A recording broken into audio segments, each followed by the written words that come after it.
Okay, once again, thank you to those of you who have joined us today. We are happy that you are here, and we're looking forward to spending the next 15 minutes talking about a very significant piece of retirement plan legislation that Congress passed in late December and that President Biden signed into law on December 29th. There's a lot here. And on the one hand, you could argue that we could spend 2, 3, 4 hours talking about this today. However, given the priorities within this act being changes that come into play in 2024 and 2025, we really want to focus our time today around the more modest changes that become effective this year, and then help you to chart a course through which you'll be able to consider what types of changes you may want to make in advance of 2024 or even 2025. So the background on this is that prior to COVID, Congress passed the Setting Every Community Up for Retirement Enhancement Act of 2019, which we know as the Secure Act. And this was seen as the most significant retirement plan legislation since at least the Pension Protection Act of 2006. And it was a really big deal. And then, of course, COVID came along and the CARES Act became more important for us, at least in the short term. And we really kind of lost sight of all the important purposes and philosophies that were behind the Secure Act. But here was the general essence. Congress really wanted to ensure that more Americans had access to employer-sponsored plans within their employee-employer relationships. And Secure 2.0 really advances that notion by trying to ensure that more and more employers are offering plans. But Secure 2.0 takes another step forward and says, rather than merely providing access, how can we make it so that plans have more bells and whistles, that they more clearly reflect the needs of modern day employees? And we want to talk about what some of those changes are and how they are intended to meet people's needs. So here are the highlights among the provisions that are truly effective and may have an impact on what you do in 2023. And following this slide, I'll have a separate slide on each of the items you see here. So don't panic if we run through these a little too quickly. But we're going to have later required minimum distributions for some participants. We're going to see a reduction in the tax assessed for those who miss those RMDs, or those required minimum distributions. We'll have an optional election, first at the employer level and then at the participant level, to treat employer contributions as Roth contributions. We'll have an expanded ability to rely on employees' self-certification of their hardships. Employers, each of you, will now have more opportunities to provide de minimis or modest incentives to encourage your people to participate.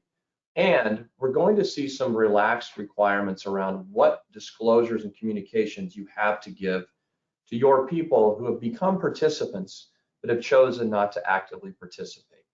So let's take those one at a time and talk about whether each of these may have any practical significance for you and your organization in 2023. And this is the one that we would say is going to apply across the board. It's going to impact every plan in 2023 and beyond, and that is the triggering date by which required minimum distributions must occur. And for the longest time, we all thought of this as the 70.5 rule. That is, prior to the Secure Act, the required beginning date was set in relation to when someone attained 70.5. And the general rule is that the distributions would begin by the April 1 following the year in which they attained age 70.5. The Secure Act kicked that out a little bit farther, out to age 72. Secure 2.0 pushes it out even farther than that to age 73. And this has kind of a unique and weird effective date. It's going to apply to any of your people who had not yet reached age 72 at the end of last year. Okay, so let's think about that. You've got an employee who hit 72 last year. Does this new rule impact that individual? No. You've got an employee who hit 71 last year. Will it hit that person? Yes. That means that the RMD will be tied to that participant's attainment of age 73. So here's a couple of practical points for you. Number one, In 2023, it will apply practically to a pretty limited group. It'll really predominantly be those who reach age 72 this year. Note also, you'll see in some of the headlines the idea that this will be pushed out to age 75. That doesn't occur for about another 10 years. So just know in the back of your mind, we moved from 70 and a half to 72. Now we're going to move to 73. We'll be there for about a decade, and then we go out to age 75. A second 2023 change that relates to those required minimum distributions is that the penalty for failing to make those goes down a little bit.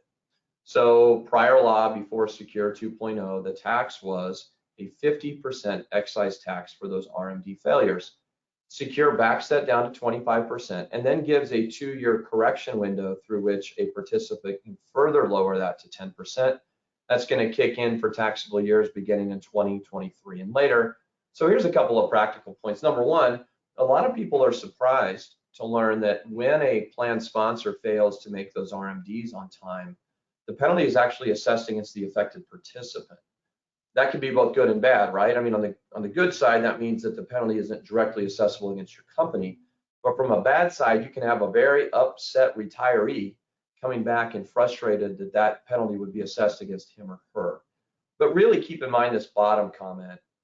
The reason that a lot of you probably have not encountered this excise tax in the past is that when you have seen missed RMDs, the IRS provides us a pretty good VCP application or voluntary correction program application process that allows you to get a waiver for that entire amount. So this probably won't have a significant impact, but it does reduce kind of the sticker shock that comes with that initial potential excise tax. Now, this is the most interesting change that kicks in this year. Will it impact all of you this year? Probably not, maybe some of you. But it's really interesting and it gives you an opportunity to be innovative as you move forward. So as many of you know, employer contributions, they're made on a pre-tax basis, right? You make a matching contribution. The participant doesn't get taxed on that right now, but will be taxed at the time of distribution.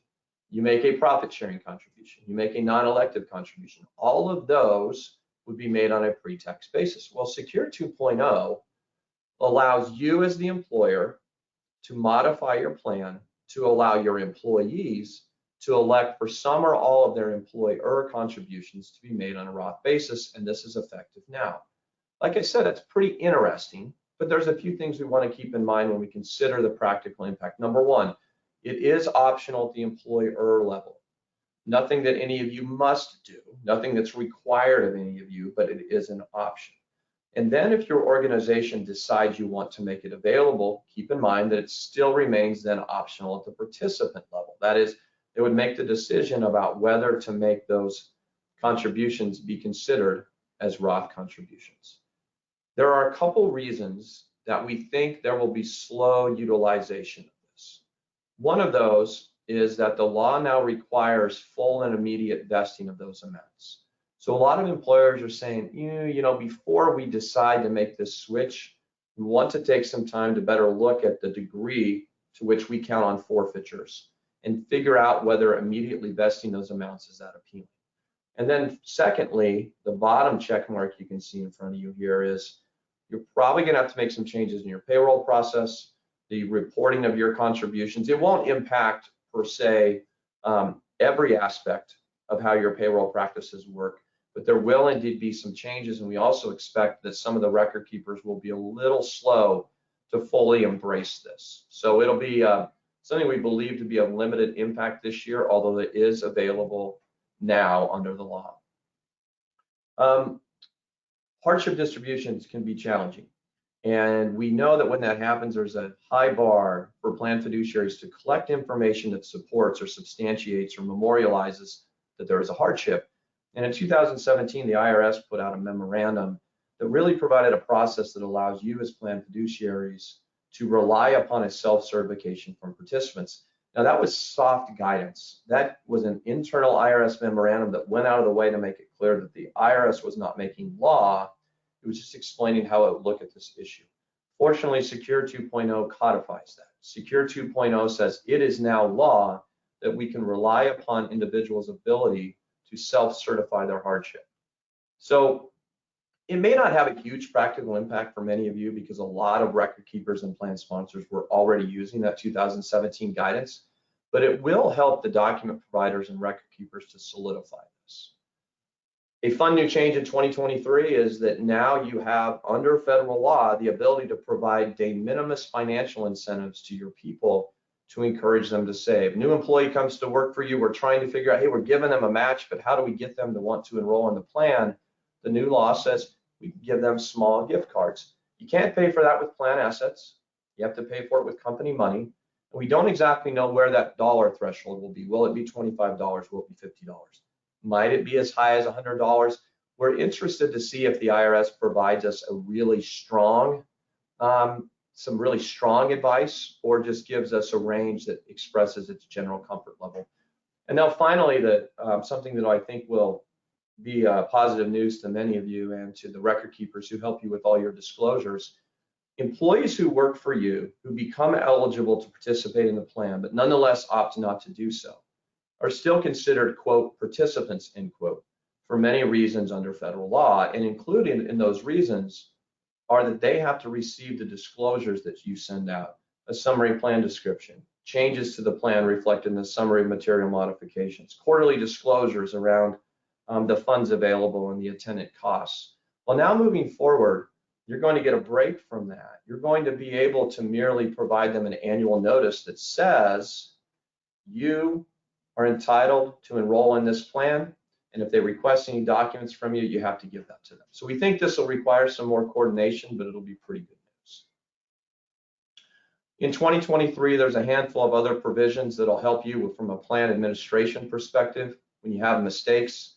If you've got overpayments, there's some relaxed requirements on the degree to which you have to seek those. There's an expanded capability to self-correct mistakes. Can you put CITs in 403B plans? Under this law, yes. But because we don't yet have the corresponding securities law exemption, we actually cannot quite do that. And you'll see some expanded access to lifetime income. Some RMD barriers have been removed. And now people who are interested in these QLACs, that is where they invest a portion of their benefit in a deferred annuity contract, can now put more into that, which allows them to kick some of that into monthly income later in their lives.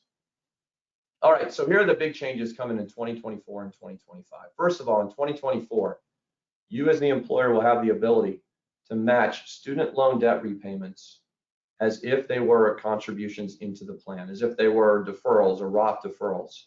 This will allow your people to not have to make an all or nothing choice regarding whether they pay down student loan debt or they put money into the plans. You're going to have a mechanism to allow your people to accomplish that emergency savings within your plan, up to a cap of about $2,500 put into the plan, but that many of you have been working on this in the last couple of years, and this allows you to take that sidecar account notion and put it into the plan, and they can manage their investments within the record keeper's website the same way they do their other investments. The mandatory cash out limits which allows you to push out small benefits to those who have left your organization. That limit's going to go from 5,000 up to 7,000. There are going to be more distribution options for those who experience emergencies or domestic abuse.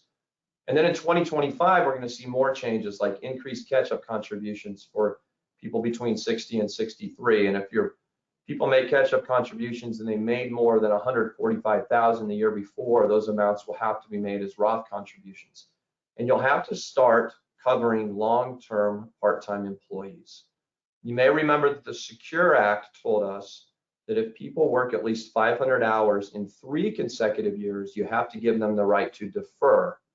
Secure 2.0 shortens that and says now if they do that 2 years in a row, you have to give them the right to defer, and you have to start counting their hours this year. So with that in mind, what should you be doing now? And we'll talk more about this because as you can tell, there's a lot to pack into 15 minutes. But number one, we've got to understand those RMD changes. Identify the people at your organization who will not have an RMD triggered this year, who otherwise would have, and be prepared to ensure that we don't force money out to them that doesn't have to be forced out. Number two, we want to look at those optional rules in 2023. Are you interested in those Roth employer contributions? Will your record keeper support it? What changes do we have to make to your payroll processes? Is the record keeper going to help you to provide reduced disclosures to your unenrolled participants? Do you need to do anything different when it comes to hardship self-certification?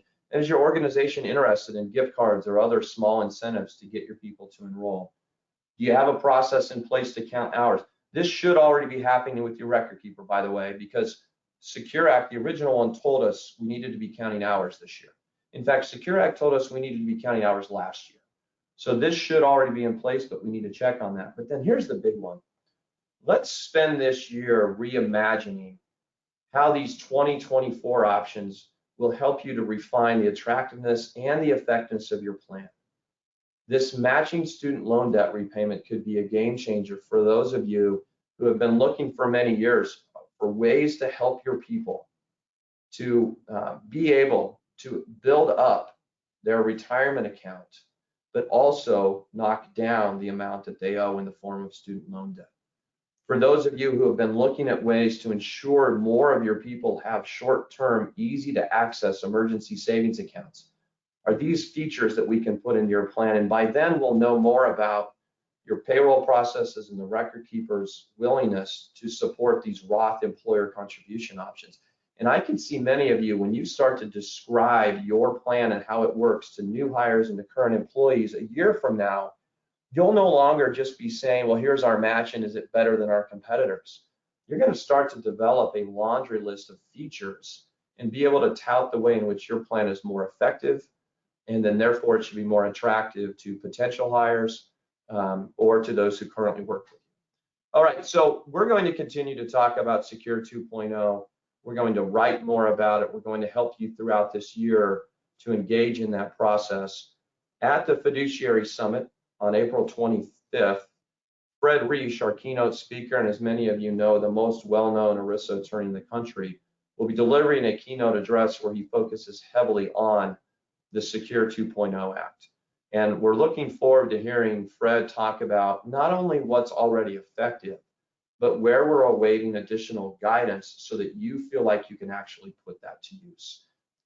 Right now, if you've got your phone on you, pick it up, just grab that QR code and make sure that you've got your browser open.